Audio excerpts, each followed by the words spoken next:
Uma das questões mais comuns que nós percebemos dentro dessa comunicação é quando a pessoa ela vive justamente essa dificuldade de expressar aquilo que está dentro de si.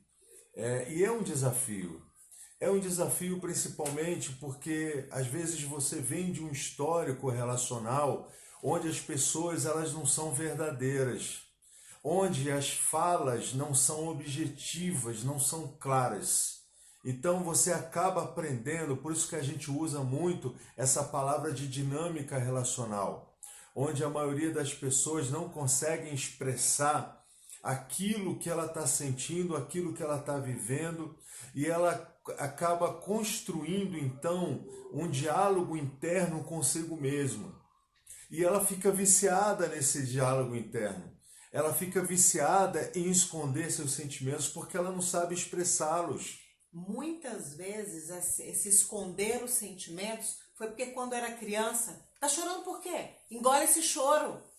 Engole esse choro, não tem a coisa. Você tá chorando? O que você tá pensando? O que você tá sentindo? Analisa teu sentimento, veja se realmente é isso. E a criança não aprende a identificar aquilo que ela sente. Ela não aprende a identificar os seus porquês. Porque normalmente fica quieto, tá chorando por quê? Engole esse choro, deixa de frescura, já falei que não pode. Não se expresse, não fale, não demonstre, não seja. Então aí essa criança vai crescendo e cada um que vai encontrando viveu coisas similares ou até piores, e os coleguinhas riem, fazem bullying, não pode chorar, não pode se entristecer e começa a ter as marcas na alma disso. E aí ela prefere não perceber, não sentir, se esconder e não amadurece a sua interpretação de si mesma. O medo de se expressar é o grande sequestrador de uma comunicação saudável. O medo de expor quem você é, o medo de expor o que você está sentindo. E olha, gente, isso é muito ruim porque você acaba saindo de uma zona de conhecimento. Eu gosto muito de uma passagem bíblica que diz que conhecereis a verdade e a verdade vos libertará. Então, quando nós colocamos a verdade à tona, quando nós expomos essa verdade, nós começamos a nos libertar desses medos. Porque o medo, ele gera desconfiança. O medo, ele faz com que eu tenha receio de me expor.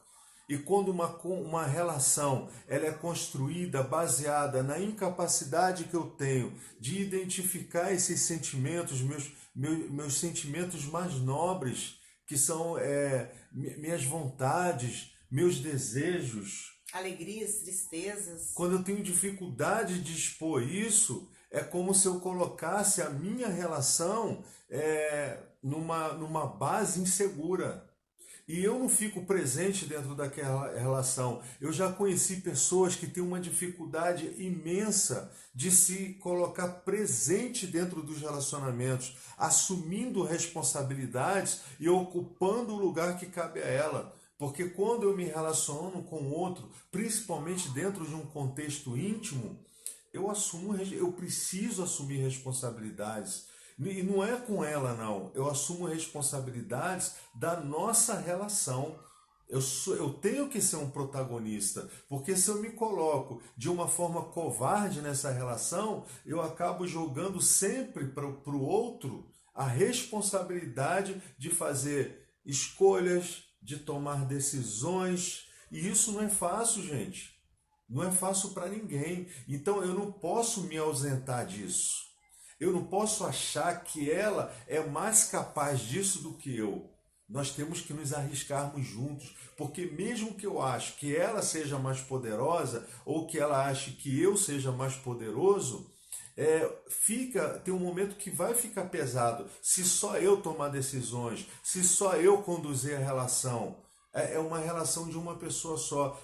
Aí é um campo favorável para se estabelecer um dominante de um dominado. E essa relação não é legal. E mais, quando você não é verdadeiro, você não se expressa de maneira presente como protagonista nessa relação, nesse casamento, você não passa de um coadjuvante, você começa a não se expressar verdadeiramente, não colocar no palco o que você pensa, o que você sente, a sua posição, você fica falso. Você soa como falso, soa como não verdadeiro. E o receio de que descubram que você é um fake traz mais insegurança, traz mais ansiedade, traz mais estresse e prejudica mais ainda a conexão. O receio de que te descubram, e aí gera mais distância, mais distanciamento, mais inseguranças que não permitem que você, de fato, esteja ali como protagonista de maneira íntegra. É aquela coisa, né? É a pessoa que perdeu a coragem e a capacidade de expressar de dentro daquela relação os seus sentimentos, as suas necessidades, daquilo que ela está realmente precisando, e ela acaba então é onde a gente vai entrar agora, se utilizando de 3 estilos de linguagens que nós vamos falar aqui a partir de agora. A primeira linguagem é uma linguagem passiva, né, amor? Sim. Depois vem a linguagem agressiva e depois a linguagem passivo-agressiva. E nós vamos trazer para vocês, esse é dentro do modelo de pessoas que são impotentes e não são poderosas, mas nem sempre percebem que está vivendo assim. Então observe as características que nós vamos trazer, identifique aquelas que forem pertinentes para você, para sua vida, e sobretudo determine mudança